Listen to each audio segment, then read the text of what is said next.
Lucas capítulo 3, versículos de 7 a 14.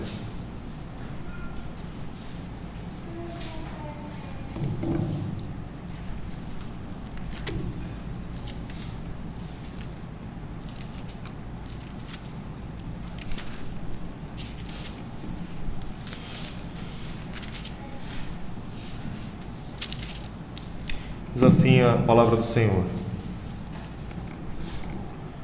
Dizia ele, pois, às multidões que saíam para serem batizadas: raça de víboras, quem vos induziu a fugir da ira vindoura? Produzi, pois, frutos dignos de arrependimento, e não comeceis a dizer entre vós mesmos: temos por pai a Abraão.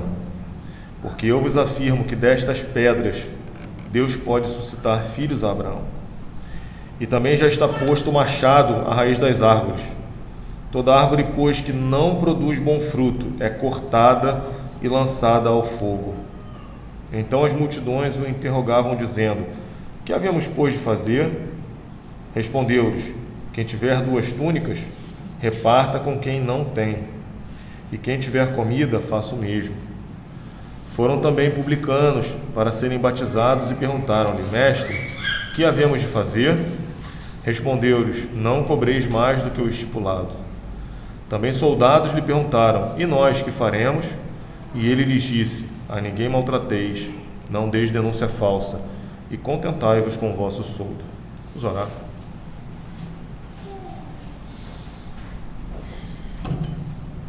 Senhor, estamos mais uma vez diante da Tua palavra, Pai, e queremos Te clamar e pedir que o Teu Espírito Santo nos assista nesse momento, Senhor. Pedimos a ajuda do Teu Espírito para falar e para ouvir aquilo que a Tua palavra tem a nos dizer, Senhor. E que possamos sair daqui edificados, ó Pai, confrontados com a nossa condição e animados, ó Pai, de saber que temos um Deus que se preocupa conosco, que está a nos guiar pela mão em direção à Canaã celestial. Pedimos que o Senhor fale poderosamente ao nosso coração, Senhor. Que possamos sair daqui para uma semana de lutas, ó Pai, alimentados e supridos para enfrentar as dificuldades que nos aguardam, Senhor, no nosso dia a dia. Que o Senhor possa ter misericórdia de nós e continuar sustentando a Tua igreja em todo lugar onde ela se reúne em Teu nome, sustentando com a Tua palavra, Pai. E que o Teu nome seja glorificado, não só aqui nesse local, mas em todo lugar onde o Teu nome é invocado. É em nome de Cristo e pelos Seus méritos que nós pedimos e Te agradecemos. Amém. Irmãos, aqui é a continuação daquilo que nós vimos pela manhã, que João ele começa o seu ministério devidamente ordenado, ele começa a pregar batismo de arrependimento para a remissão de pecados. E nós vimos que essa foi uma chamada geral para Israel. Muita coisa não aconteceu naqueles 400 anos, foram 400 anos praticamente de silêncio. Deus ele não se manifestava ao seu povo, somente pela lei que já tinha sido escrita, e de repente começa João Batista a pregar. E isso foi um acontecimento que chamou a atenção de todo o povo. E é interessante que eu estava comentando esses dias com alguém, eu já não lembro mais, nem lembro qual era o assunto, mas como as notícias se espalhavam rápidas. Não tinha Facebook, não tinha Instagram, né? Mas a notícia se espalhava muito rápido. Eu vi uma reportagem sobre o período anterior à Primeira Guerra Mundial, e o volume de informações que era trocado entre América e Europa era praticamente o mesmo nível que nós temos hoje. Isso por cabos subterrâneos, submarinos, né? Melhor dizendo. Então, assim, o ministério dele, rapidamente, essa informação de que ele estava começando a pregar, assim, uma mensagem diferente daquilo que estava sendo falado, daquilo que estava sendo dito, chamou a atenção da população. E aqui nós temos uma pequena amostra de como foi esse ministério. Ele causou um impacto tremendo aos judeus, ainda que passageiro. É muito do que acontece hoje. Você tem uma novidade, aquilo todo mundo fala, passou uma semana e esquece.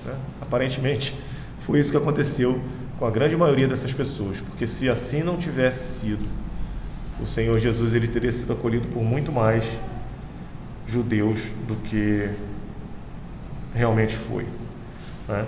Testemunho notável que Jesus dá de João Batista vai nos dar uma dimensão de quem ele foi, né? A gente estava comentando isso pela manhã, eu estava conversando com o Eduardo, né?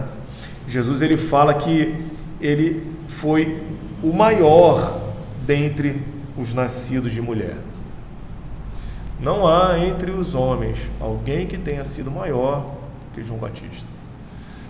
Eu me impressiono muito quando eu leio acerca de Moisés, Elias, Eliseu, né? Paulo, a sua vida, o seu ministério, a sua obra. Mas muitas vezes nós nos esquecemos de João Batista, que foi aquele que preparou o caminho do Senhor Jesus. Foi o precursor do Cristo, né? Veio no poder e na força de Elias. E qual foi a grande característica desse ministério? Qual foi o que o destacou de todos os outros, né? E esse capítulo ele vai nos mostrar na prática essa resposta. Primeira coisa que vai chamar nossa atenção, e aí a gente já começa a enxergar a realidade dos nossos dias, né? A santa intrepidez com que ele se dirigia às multidões que vinham para ser batizadas. E aqui vai entrar uma característica que é exclusiva do Evangelho de Cristo. Se você fizer um estudo em todas as religiões, todas elas vão dizer que o homem é bom. O bem está dentro dele e ele precisa fazer alguma coisa para encontrar esse bem, encontrar o seu caminho iluminado, encontrar paz, encontrar um nível superior. Mas eles partem do princípio que o homem é bom. Ele pode estar mal por causa da sociedade, por causa das más influências, mas ele tem que lutar e buscar o bem dentro de si. Vai meditar, vai para um mosteiro, vai fazer uma viagem espiritual. O Evangelho é a única religião, revelada, que diz que o homem é mau, diz que o homem está condenado ao inferno. E aqui, João Batista ele mostra claramente isso. Ele chama as multidões de raça de víboras. Hoje ele estaria sendo processado, com certeza, estaria tomando um monte de processo, né? Por muito menos nós sofremos perseguição. As pessoas, elas estão, como nós falamos pela manhã, elas estavam indo atrás do batismo, mas o seu coração não estava arrependido. E João, ele percebe isso, né? Porque a principal pregação dele era: arrependei-vos, que está próximo o reino dos céus. Os judeus, eles tinham uma noção bastante clara do juízo de Deus, já manifestado na história, e eles já tinham a noção bastante clara de juízo final, da ira de Deus se manifestando. Quando João começa a pregar, ele começa a falar sobre isso, as pessoas se sentem amedrontadas e correm, mas de forma externa. E ele vê a podridão e a hipocrisia de uma profissão de fé que essas multidões estavam fazendo, querendo buscar apenas um conforto externo, né? E é interessante porque ele não se deixa levar pelo sucesso, ele não se deixa levar pela popularidade. Ele era alguém muito popular, ele se tornou conhecido de todo o povo. Muitas vezes nós queremos medir o sucesso de uma pregação pelo número de conversões, pelo número de membros, né, pelo tamanho da igreja. É muito interessante porque no ministério de Isaías, não sei se foi Isaías ou Jeremias, mas eu creio que foi Isaías, não houve uma conversão. Você conseguir imaginar um pastor que monta uma igreja e depois de 20 anos a igreja está com o mesmo número de membros, muitas pessoas vão dizer que é um ministério fracassado. Mas se essas 20 pessoas estão andando de forma santa, estão, né, crescendo no conhecimento da palavra de Deus, ele está sendo vitorioso porque ele está pregando a palavra de Deus de forma fiel. Ele não se importava com quem iria se sentir ofendido com as suas palavras. A enfermidade espiritual do povo, daqueles que chegavam até ele, era tão desesperadora e tão arraigada no fundo do seu coração, que ele sabia que essas doenças graves, elas só poderiam ser curadas com remédios fortes. E é interessante porque muitas vezes nós, guiados por uma sociedade que hoje se distingue pelo maldito politicamente correto, muitas vezes nós precisamos medir as nossas palavras quando falamos em público, né? Nosso trabalho é assim, na rua, quando você está no transporte público, quando você está no trânsito, em casa, nós somos induzidos a isso. Mas nós não podemos ter meias palavras para mostrar o pecado dos homens. Não podemos enfeitar algo que é detestável diante do Senhor, né? E João, ele fez isso de forma bastante dura, bastante severa. Ele afronta aqueles homens para que eles possam entender qual é a situação deles, né? Bom seria para a Igreja de Cristo se nós tivéssemos nesses dias mais ministros que usassem uma linguagem direta e franca. Só que hoje em dia, infelizmente, os púlpitos das igrejas, eles estão sendo caracterizados por uma aversão a uma linguagem forte, um excessivo medo de ofender, uma recusa constante a um linguajar franco e direto. Não quer dizer que a gente vai chegar ao ponto de alguns que se dizem pastores, até bastante conhecidos, né, que até palavrão já ouvi falar, que o linguajar deles só serve para ofender por ofender. Não aquela ofensa quando nós dizemos para a pessoa que ela está em pecado, que ela precisa se arrepender. Somos duros ao mostrar o que a palavra de Deus fala. Não é esse o objetivo. João Batista, ele não estava fazendo isso. Ele estava caracterizando a população, chamando a atenção deles para que eles pudessem entender e não ofender por ofender, né? Esse linguajar sem amor, apesar da dureza, ofensivo e muitas vezes profano. No caso, como eu contei, eu vi um famoso pastor televisivo, né, que até um bom tempo atrás era de uma igreja que você poderia até considerar como irmã, xingando palavrão ao falar de determinado grupo de pessoas, né? Assim, completamente descabido no púlpito de uma igreja. De qualquer forma, não há nas suas palavras o menor sinal de amor quando essas palavras querem agradar a esses homens, aos incrédulos. Quando nós nos abstemos de mencionar os seus vícios, os seus pecados, e quando nós resolvemos dar nomes suaves aos seus malditos pecados. Não podemos aliviar, né? Existem dois textos que nós não devemos esquecer, e principalmente os pregadores. Lá em Lucas 6:26, ai de vós, quando todos vos louvarem. E Gálatas 1:10, se agradasse ainda a homens, não seria servo de Cristo. Nós falamos que um pregador, ele não pode tomar sobre si o ofício de pregador. O ministro não pode tomar sobre si. E aqueles que são chamados, eles não devem temer homens. Eles devem saber que eles foram vocacionados para levar uma mensagem dura para aqueles que são impenitentes, para aqueles que não querem se arrepender, para aqueles que não querem mudar o seu caminho. E uma coisa vai estar ligada ao próximo ponto, daquilo que é a mensagem que ele trazia, né? Ele fala do perigo do inferno aos seus ouvintes.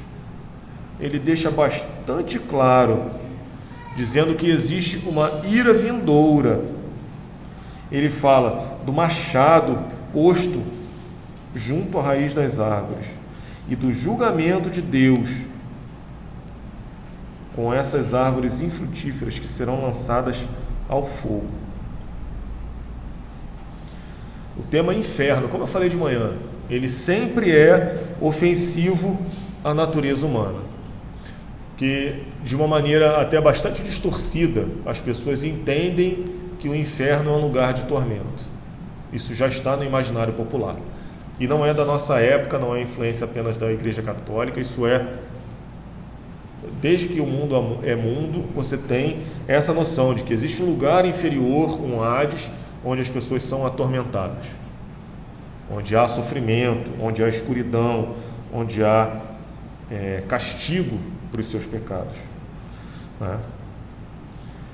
E é interessante que hoje alguém que prega sobre isso, sobre pecado, sobre castigo, sobre juízo eterno, sobre justa retribuição, esse pastor, esse ministro que fala muito sobre isso, ele vai receber uma fama de grosseiro, violento, insensível e rigoroso demais, né? Os homens, eles apreciam, gostam de ouvir temas leves, né? Coisas boas, que lhes fale de paz, lhes fale de harmonia, né? Alegria, e não do verdadeiro perigo que as suas almas correm. Lá em Isaías 30,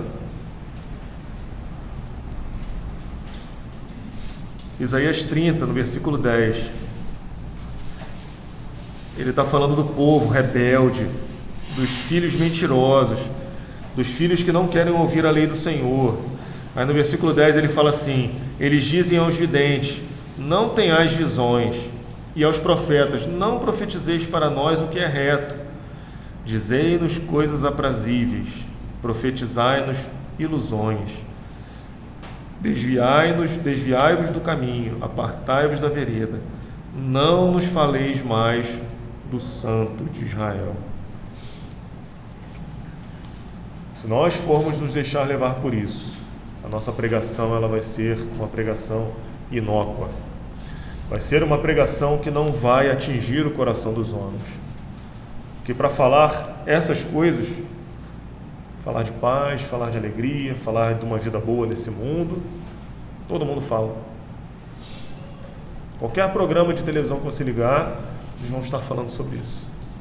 De como você melhorar os seus relacionamentos, como você buscar a felicidade, como você atingir as suas metas profissionais e monetárias, muitas vezes.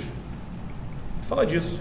Vai falar de boas viagens, né? Bons passeios, bons restaurantes, bons hotéis. Coisas aprazíveis. Dificilmente você vai encontrar um programa televisivo. Estou falando nem de programa religioso, tá? Em que as pessoas vão falar de coisas ruins. Eles podem até mostrar algumas situações ruins, mas que depois se resolveu e ficou um negócio muito bom. Essa é mais ou menos a estrutura de muitos programas que nós vemos. A situação está ruim, seja até uma casa, uma reforma de uma casa, a casa está caindo, o cara vai lá, arruma, constrói, e depois a família fica toda feliz porque a casa estava boa. Você não vai mostrar só a desgraça. Se nós queremos causar algum bem às almas dos homens, nós não podemos deixar esse assunto do juízo de Deus, da ira de Deus, do inferno que os aguarda em segundo plano. Cristo, mesmo Cristo, em seu ensino público, ele aborda esse tema frequentemente. O Salvador amado, o amigo da nossa alma, e de modo muito gracioso ele falou do caminho para o céu. Ele também fez uso de uma linguagem mais clara possível para falar sobre o caminho que conduz ao inferno e à perdição. Cristo, João Batista, não ocultavam dos homens qual seria o destino deles, se eles não se convertessem, se eles não se arrependessem, se eles não mudassem de vida, aceitando no seu coração o verdadeiro Evangelho. Nós devemos ter o cuidado de não irmos além daquilo que está escrito e não ser mais caridosos do que a própria Escritura. Devemos mostrar a realidade. E essa linguagem que João Batista usa, que ele mostra, na qual ele confronta aquelas pessoas que estavam tentando fugir da ira vindoura, sem o verdadeiro arrependimento. Eles queriam ser batizados, eles queriam ouvir aquela mensagem, mas não queriam mudar a sua vida. Por isso a chamada ao arrependimento. Essa linguagem de João Batista deve ficar gravada no nosso coração. E nós não devemos nos envergonhar de pertencer a uma igreja e de levar uma mensagem inabalável, que existe uma ira vindoura para aquele que é impenitente e de que é tão possível que alguém seja condenado quanto que seja salvo. E são essas as únicas duas possibilidades para o homem. Se ele não está andando no caminho do Senhor, se ele não está andando no caminho da retidão, ele está andando no caminho da condenação. E muito mais pessoas andam pelo caminho que leva à perdição. Cristo falou sobre isso. Ele usou a imagem de uma porta estreita, um caminho apertado e difícil de andar. A progressão é difícil. Você tem empecilhos, você tem inimigos ao longo do caminho, você tem dificuldades. E ele usa a imagem de uma porta larga, de um caminho plano, suave de andar, que é o caminho que conduz à perdição. E muitos são os que vão pelo caminho da perdição. Isso é algo que nós devemos olhar para dentro de nós. É muito fácil a gente olhar para os outros, né? Olha lá, fulano está no caminho da perdição. A gente gosta de olhar para os outros, devemos olhar para dentro de nós. Se o nosso caminhar ele está muito fácil, se a nossa vida está muito tranquila, eu falei isso ontem lá na reunião dos jovens, dos homens jovens, né? Se nosso caminho está muito tranquilo, se a gente está numa tranquilidade grande na nossa vida, bem provavelmente a gente está se afastando do Senhor. Se a gente está sem nenhuma dificuldade na nossa vida, né? nenhuma disciplina do Senhor, está tudo tranquilo, né? A gente tem que tomar muito cuidado. Onde que eu estou andando? Qual o caminho que eu estou andando? E João Batista e Cristo eram bastante firmes ao falar sobre isso. E não falar sobre isso é trair as almas dos homens, é encorajá-las a permanecer na iniquidade e incentivá-las a abraçarem em sua mente o mais antigo engano satânico. Aquela famosa frase que Satanás fala para a mulher: é certo que não morrereis. E é tão interessante que muitas vezes você vai confrontar uma pessoa com o seu pecado. Você vai confrontar a pessoa com uma atitude errada de vida que ela está tomando, a vida errada. Ela, não, isso aí é tranquilo, isso aí não. Deus perdoa, Deus é amor, né? É o famoso, é certo que não morrereis. Irmãos, não podemos nos enganar, não podemos nos iludir. Se a palavra de Deus fala que nós necessitamos de arrependimento, de mudança de vida, para fugirmos dessas coisas e para corrermos para o reino celestial, é certo que morrereis, pois assim a palavra de Deus o fala, né? E sem a menor sombra de dúvida, o nosso melhor amigo vai ser aquele pastor que honestamente nos fala do perigo, nos alertando, como João Batista, a fugir da ira vindoura. Muitas vezes a gente fica triste quando é chamado a atenção, muitas vezes a gente fica até um pouco chateado pela dureza de uma repreensão, né? Mas a palavra de Deus ela vai falar que é muito melhor a repreensão franca do que o lábio mentiroso e lisonjeiro, que vai nos levar para a perdição. E alguém que é alertado dessa forma, ela nunca vai fugir dessa ira, até que ela veja de forma real que há um motivo claro e real para se temer. A pessoa ela nunca vai procurar o céu, nunca vai procurar a Cristo, enquanto ela não é convencida de que há o risco certo de se cair no inferno.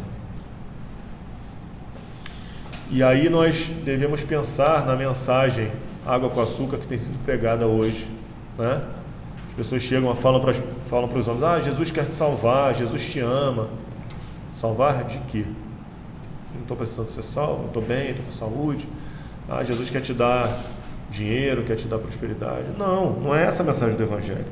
Mensagem do Evangelho: Deus está irado contra o homem pecador que não se arrependeu do seu pecado, vai lançá-lo no inferno. Essa é a mensagem do Evangelho.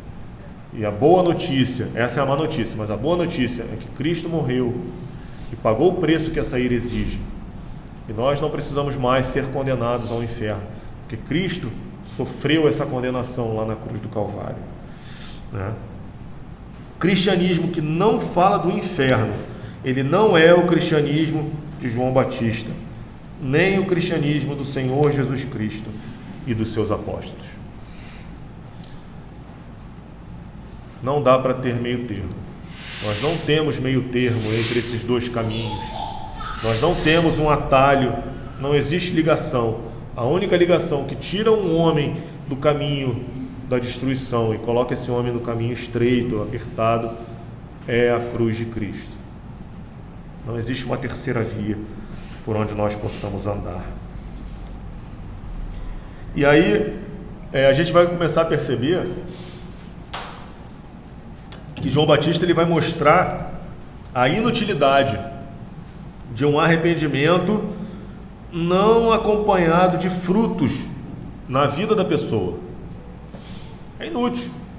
Simplesmente você ser confrontado com o seu pecado, né? Você vai lá, faz todo aquele processo, como eles estavam fazendo aqui. Eles vinham para serem batizados, confessavam os seus pecados, da boca para fora, e queriam estar satisfeitos apenas com isso. Mas o verdadeiro arrependimento, ele obrigatoriamente vai vir acompanhado de mudança de vida e vai vir acompanhado de frutos. E aqui ele usa uma imagem que era bastante conhecida para aquele pessoal que vivia da terra, que vivia da agricultura. Tá? Ele dizia para eles: produzir. Vocês estão arrependidos? Próximo passo, produção. Produzir, pois, frutos dignos desse arrependimento que vocês estão falando que tem. Não adianta eu chegar e dizer que estou arrependido dos meus pecados, confissão de pecados, oração, né? Nós nos entristecemos, falamos com o Senhor, confessamos, isso não produz mudança de vida. A gente continua vivendo, pensando, falando igualzinho diante da nossa confissão de pecados. Isso diante de Deus não tem utilidade nenhuma. Pior, ele diz que toda árvore que não produz bom fruto é cortada e lançada ao fogo. Nós não vamos permanecer plantados na casa do Senhor para não dar fruto. Os homens, eles não estão procurando árvore para sombra, eles estão procurando árvores para se alimentar. Nós somos chamados para dar frutos, não para dar sombra apenas. E aquela árvore que está lá, sem dar bom fruto, ela é cortada e lançada ao fogo. E essa é uma verdade que deve encontrar preeminência na nossa mensagem, no nosso cristianismo. Nós não podemos pregar um evangelho acomodado. Nós não podemos pregar um evangelho infrutífero, onde a mudança de vida não seja uma característica, uma mudança constante de vida. Quando eu olhar para o meu procedimento de 10 anos atrás, meu procedimento de hoje, ele não pode ser o mesmo. Eu tenho que ter crescido em santidade, eu tenho que ter crescido no abandono de pecados, eu tenho que ter crescido na intimidade com Deus. conhecendo mais a sua palavra, me afastando do pecado e produzindo frutos que mostrem essa mudança. Uma vida mais santa, uma vida mais ativa no auxílio aos meus irmãos, uma vida mais ativa dentro da igreja. Para quê? Para que a glória do Senhor seja manifestada em nossas vidas. Nunca vai ser demais dizer para nossa mente que conversas piedosas e confissões religiosas são totalmente vãs se não forem acompanhadas da obra e da prática. É o que nós lemos em Tito. Discussões sobre a lei, genealogias, discutir doutrina.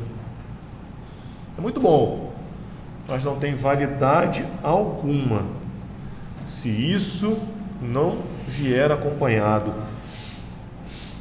de obra e de prática. Não adianta dizermos com os nossos lábios que nós estamos arrependidos, que nós uma vez nos arrependemos, se ao mesmo tempo não demonstramos isso por meio do nosso viver. Isso é completamente inútil diante do Senhor Jesus, diante daquele que está com o machado na mão, pronto para cortar as árvores que não produzem bom fruto. Aos poucos isso vai cauterizar a nossa consciência, vai endurecer o nosso coração. A gente tenta todo o tempo se enganar, dizendo da boca para fora que estamos arrependidos, mas esse entristecimento pelo nosso pecado aparente, ele não vai passar de hipocrisia. Aquela lágrima que escorre. Sempre falei para filho, né? Para mim não adianta o choro, adianta a mudança de vida. O choro pode até vir pela tristeza, pelo pecado, mas apenas chorar e não haver mudança não traz nenhum fruto positivo, nenhum fruto pacífico para a sua vida, né? E isso vai ser a maior das hipocrisias, a não ser que demonstremos essa tristeza, essa dita tristeza, de forma prática. E qual é a forma prática que nós podemos demonstrar a tristeza pelo pecado no nosso coração? Abandono do pecado. A prática, ela é a alma do arrependimento. Mudança de vida, a mudança de atitude, a mudança de caminho, ela é a alma do arrependimento. Não fale simplesmente sobre o que uma pessoa diz a respeito do cristianismo. Antes fale sobre o que ela faz. É muito bonito ver um discurso bonito, é muito bonito ver uma boa pregação, é muito bonito ver uma pessoa falar da sua vida, de como ela está arrependida, de como o Senhor mudou o coração dela, mas quando você vai olhar a vida, continua igual, né? E nós, não se enganem, todos nós somos muito bons em fazer isso. Chegar no nosso closet, no nosso guarda-roupa, pegar aquela capa de crente, me visto, mudo as minhas atitudes, sou mais comedido, chego na igreja, meu irmão, minha irmã, como foi essa semana, tal, saio daqui, tiro a capa, penduro de volta e volto a ser a pessoa que eu sou, sem arrependimento, sem mudança de vida, né? Se algum irmão encontra comigo no meu trabalho, na rua, no meu lazer, vai até se espantar. Ué, é a mesma pessoa? Hipocrisia. Uma vida de arrependimento da boca para fora é uma vida de hipocrisia, e que diante do juiz de toda a terra, que conhece o profundo do nosso coração, não tem validade nenhuma. E aí isso vai nos levar a uma sensação que a Igreja Católica captou muito bem, né? Aquela sensação de descendência, aquela sensação de pertencimento. Eu sou filho de pastor, eu sou filho de presbítero, a minha família é crente na igreja há 50 anos, né? E aí João Batista ele vai rejeitar e refutar essa ideia comum, esse senso comum de que se você está ligado a uma pessoa santa, isso vai te salvar. Ele falou aos judeus, após ele chamá-los de raça de víboras, né? Dizendo que eles estavam querendo fugir da ira vindoura, sem demonstrar arrependimento. Qual seria a argumentação primeira desses judeus? Não comeceis a dizer entre vós mesmos, temos por pai a Abraão. Eles queriam se arvorar na justiça de Abraão, na fé de Abraão, mas eles não queriam produzir as mesmas obras de Abraão. Eles queriam ficar tranquilos recebendo as benesses da fé que Abraão teve e não queriam produzir frutos dignos de arrependimento. E aí ele fala, eu vos afirmo que dessas pedras Deus pode suscitar filhos a Abraão. Muitas vezes nós temos esse conceito arraigado no nosso coração. E esse conceito é uma prova de que a nossa condição é de corruptos e caídos. Nós queremos não ter o trabalho de viver uma vida de santidade, nós não queremos ter um trabalho de mortificar a nossa carne, nós não queremos ter o trabalho de lutar contra o pecado e queremos descansar naquilo que os nossos pais, naquilo que a nossa igreja fizeram e fazem, sem mudar o nosso coração. Em todas as eras da igreja, sempre houve milhares de pessoas que pensaram que se tornariam aceitos por Deus pelo simples fato de estarem ligados a homens piedosos. Milhares nas nossas igrejas morreram na cega ilusão de que, por terem sido unidos a pessoas piedosas por meios de laços de sangue, ou por estarem incluídos no rol de membros de uma igreja, poderiam ter a esperança de que seriam salvos. Falamos isso de manhã.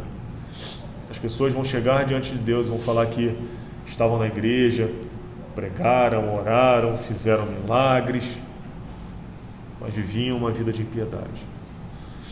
O ativismo religioso, isso era muito triste quando a gente via isso na nossa época de juventude.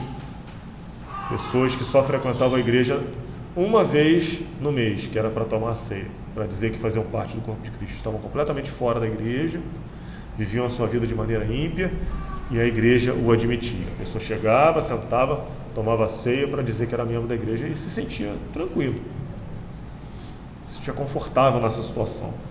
Nós não podemos nos iludir de que eu sou filho de crente e que eu estou tranquilo porque a bênção que alcançou meus pais, ela está sobre mim sem que eu tenha que mudar o meu coração perverso, sem que eu tenha que produzir bons frutos, uma vida prática de boas obras. Não podemos cair nesse erro. Nós devemos estabelecer para nós mesmos a verdade de que o cristianismo que salva é algo individual. A forma de Deus se relacionar com o seu povo é através da igreja. Mas a nossa salvação, ela não é algo coletivo, ela é algo individual. É um fato que vai acontecer entre a alma de cada homem e mulher e Cristo. Não vai adiantar no último dia o fato de nós termos sido membros da igreja de Lutero, de Calvino, ou de Knox, ou de Owen, ou de Whitefield. Nós temos a fé igual a desses homens, cremos como eles creram, lutamos para viver como eles viveram e por seguir a Cristo como eles seguiram. Serão estes os únicos pontos que vão interessar para a nossa salvação. O fato da gente estar numa igreja que prega fielmente a palavra e só, no último dia não vai fazer diferença. Pior, a gente vai se iludir achando que vai estar do lado certo e vai estar do lado errado, né? Vai ser inútil para alguém ter corrido em suas veias o sangue de Abraão, ainda que pela fé. se não tiver a fé exercida por Abraão e não ter praticado as boas obras que Abraão praticou. A gente tem que tomar muito cuidado com isso, que todo tempo nós somos tentados a isso. A gente tenta aplacar a nossa consciência e cauterizar, como já foi dito, pelo fato de estarmos numa igreja em que a palavra de Deus é pregada com fidelidade, em que as pessoas elas estão buscando uma vida de santidade, e a gente se ilude que só pelo fato de estar no meio, por osmose, a gente vai começar a fazer. Não, a gente tem que ir atrás, a gente tem que mortificar os feitos. Nossa, é um trabalho individual, que cada um de nós tem que assumir sobre si, para caminhar em santidade, para caminhar em abandono de pecado. E aí, depois disso tudo, a gente vai ver que João Batista, ele aplica um teste de sinceridade à consciência de várias classes de pessoas que o procuraram e que estavam procurando para serem batizadas. Ele vai ordenar e vai mostrar que cada pessoa que se professava arrependida, eles deveriam começar a se desvencilhar de pecados que mais os assediavam. E aí ele vai começar a falar de coisas que são bastante comuns a determinadas classes de pessoas, e ele começa falando da multidão, que era egoísta. E essa é uma característica do nosso povo, em todas as épocas, né? O egoísmo é uma das principais características do povo. E aí essa multidão, ela deveria começar a mostrar-se mutuamente caridosa. E aí ele começa a falar dos publicanos, que eles não deveriam cobrar mais do que o estipulado. Outra característica dos cobradores de impostos, né? Era para cobrar 100, eles cobravam 150. 50 para o governo, 100 para eles, né? Além de cobrar a mais, eles eram ladrões. Aí eles falam dos soldados, que a ninguém deveriam maltratar, não dar denúncia falsa e contentar-se com o soldo que eles recebiam. Ele não quis, de maneira nenhuma, dizer que se as pessoas procedessem dessa forma, eles teriam os seus pecados expiados e eles teriam paz com Deus. Pelo contrário, ele ia mostrar que ao agir de forma diferente, por causa de um arrependimento verdadeiro, elas iam estar provando que o seu coração estava arrependido. Era o contrário. Eles não iriam passar a produzir esse comportamento para alcançarem o favor de Deus, mas por terem alcançado o favor do Senhor, elas estariam mudando o que era o normal da sua época, da sua classe, da sua profissão. E a gente precisa olhar para dentro de nós, porque muitas vezes nós vivemos isso. O nosso comportamento, ele está tão igual ao comportamento egoísta da nossa sociedade, que muitas vezes a gente não consegue ver diferença. O meu comportamento na minha profissão, ele está tão igual aos profissionais ímpios que trabalham na mesma área que eu, que o mundo não consegue ver diferença. Tá? A gente tem que pesar, a gente tem que olhar e ver como está, se realmente o meu coração foi transformado, se o meu coração ele está cheio de arrependimento que me leva a uma mudança de vida. Nós devemos ter conosco uma profunda convicção da sabedoria que há nessa maneira de se tratar com as almas, especialmente as almas daqueles que estão começando a professar a vida cristã. Além disso, nós devemos olhar para dentro de nós e provar o nosso coração. Nós não devemos apenas nos contentar em falar sobre pecado, em falar sobre coisas que, até pelo nosso comportamento e o nosso temperamento, não nos seduzem, tá? E somos muito rigorosos para com os outros e somos muito brandos para com nós mesmos. Mas nós devemos olhar para dentro de nós e saber que nós precisamos nos arrepender. Né? Nós precisamos mudar de vida. E essa mudança, ela vai partir de um coração arrependido. Nós devemos lutar contra pecados que mais nos assediam. É interessante porque a gente gosta de falar que a gente não é tentado por determinados pecados, que nós somos fortes em determinadas áreas, e contra esses eu não preciso lutar, e eu fico tranquilo. Mas nós devemos olhar para aqueles que constantemente nos assediam, e contra esses pecados nós devemos dirigir os nossos maiores esforços. Devemos declarar guerra constante e incessante. Né? Os ricos devem abandonar os pecados dos ricos. Os pobres devem abandonar os pecados dos pobres. Os jovens devem abandonar os pecados próprios da mocidade.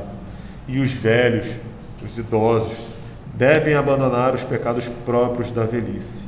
Esse vai ser o primeiro passo para mostrar que nós estamos agindo com seriedade quando nós começamos a reconhecer o estado em que a nossa alma está. Devemos olhar para dentro de nós. Né? Somos honestos ao fazer isso? Somos sinceros? Né?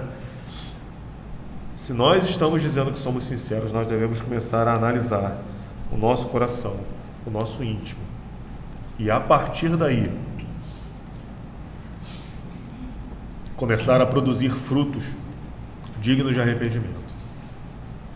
Essa pregação de que há uma ira vindoura, de que há uma condenação para aquele que não se arrepende, ela é o ponto de partida. Ela deve produzir em nós um verdadeiro arrependimento.